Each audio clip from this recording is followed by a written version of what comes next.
Hey, what's going on? Hey, this thing isn't over yet. I have been monitoring this election since the night of the election. And we have some news that's come in, and this is from Zero Hedge, who I follow a lot. There's another, they're doing the Georgia recount right now.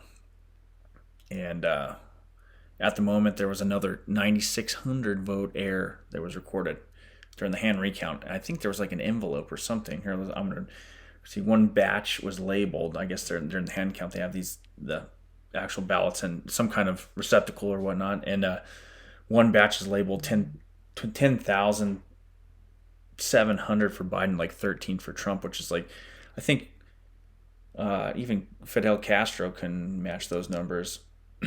But anyway, or Chavez in Venezuela, who was using the same system that we were using, the Dominion, or was it the Sickle software system for the voting machines. He was using that in Venezuela and a number of other weird third world countries that have just stellar elections. Anyway, so that it turns out that was actually only 1,000 to 13, or almost 1,100, which is a little more because there was other counties that had some ballots that have been found and gone in Trump's favor. So it's not over yet in Georgia. The other news is you got Michigan, which I believe they're not certifying the vote there. There's a lot of inaccuracies through their canvassing. I don't know what's going to happen there. That's pretty crazy. What else in there? I just know the Georgia thing is the big news right now, and I get what happened to every vote counts when you have like thousands of votes that are just apparently weren't counted. They just happen to be in Trump counties, and then nothing like stuff like this where 10,700 to 13, where you have like third world dictators that don't even have those kind of numbers. So I mean the numbers are always made up. I don't know how the media gets away with saying it's so inconceivable that there's some sort of fraud, even if it wasn't. Let's say it's not fraud. These inaccuracies, these human error, which we know there's a lot more than that, but shouldn't, if every vote can, what's wrong with having a recount, an actual recount? Apparently they can't look at the signatures, so we're just finding out some small things. They can't bounce signatures off of the signatures they get at the polling station, or what's on record. So I mean, I don't know how well this recount's going to go, but it is going, and we're finding out some interesting stuff. Now the Dominion deal, that's a whole nother issue that's been, I don't know if I had a video on this, but on Parler, because I'm on Parler now, or I'm moving to Parler and Rumble, but talked about the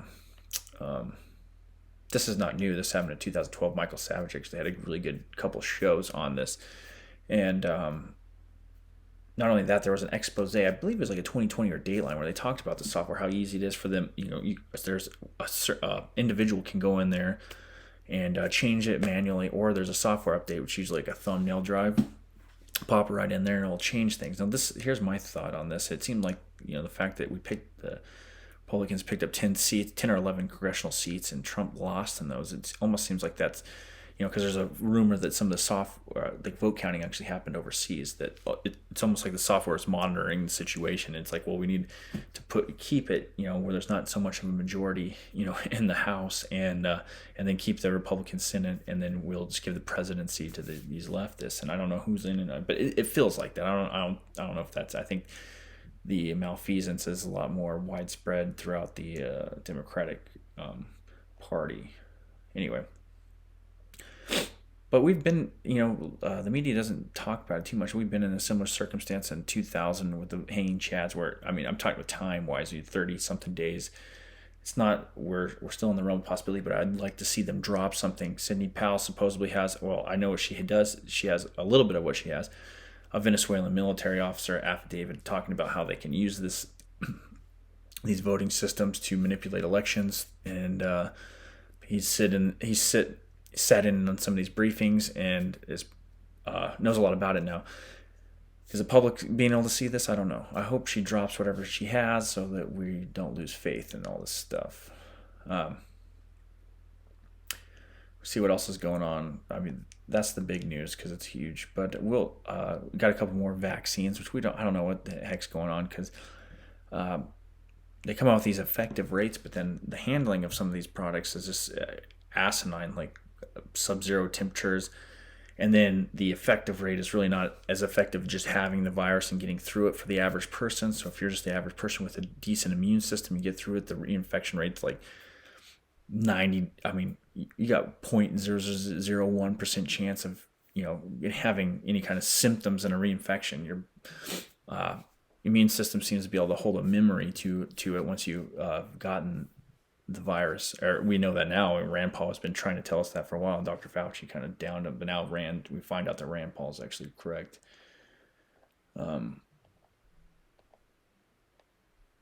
But so whatever, vaccine doesn't matter. I don't know what the market's doing about it. It seemed like it's just finagling around waiting for some kind of fiscal stimulus. It seems like the Fed's kind of backed off on some of their language, and how they print money is usually based upon the government itself going into further debt, and of course they've been backstopping corporate debt and doing manipulating the interest rates or the curve.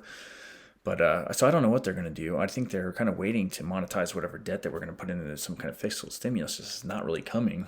It doesn't seem like. I'm sure something will come, but right now it's not. So the market's kind of just like hanging in on this. I don't even know why it's gone up as far as it has, because really, if you look at the unemployment numbers and some of the people, how they're counting these things, it's not very good. If you look at, I believe that they just had the largest food bank delivery in food bank delivery in Dallas, Texas. I mean, it's miles long. It's crazy. There's a lot of things going on. A lot of people's unemployment benefits are now over and done with, and even the pandemic extensions, I believe, should be coming to an end. So there's a lot of hurting people out there. And the government, is now, we're getting into like Michigan and California and all these metropolitan areas that are starting to lock down again in various forms. And then, you couple that with, our population already didn't have a savings rate really. They have like a negative savings rate. They were in debt. It's just spelling disaster, and whether it's by design or malfeasance, or just the happening of whatever these conglomerations of choices, of bad choices and instant gratification. I don't know, but we're all coming to the same end here. It's just an alarming thing. But anyway, I'm gonna leave this short because I got other things to do. But I'm gonna be on Rumble, the new platform. It's gonna be competing against YouTube. We'll be on YouTube, but YouTube just kind of the deplatform, essentially me on this channel anyway. And then so Rumble's where I'm going to be. We'll do some Parler, and then we'll have some other things coming out. But if you haven't checked out Rumble, check them out. They're like a YouTube platform that's just burgeoning now, especially after the election. You've heard the Parler stuff. Parler's pretty much got crashed after the election because they've realized what's going on in these other social networks and like how the manipulation is in the news. And I believe Zuckerberg just came out in testimony, pretty much admitted to mitigating certain posts from the right, which are, as of now, they're not really burning cities down where the other side is. So I didn't understand that, but they're blatant manipulation. And so people are leaving, and Parler is one of them. I'm on Parler. I like it. It's a pretty good platform. I think they're starting to iron things out. Rumble's still got they're a little rumbly, but they're starting to get their stuff together, and we'll see. But I think just the influx of people is something that they didn't really anticipate, and you can't really anticipate that stuff. So there's going to be some growing pains in this, but these are legitimate competitors to the tech tyrants that we're all kind of battling here on the right. Anyway, I'll talk to you later. Like, subscribe. I'll see you around.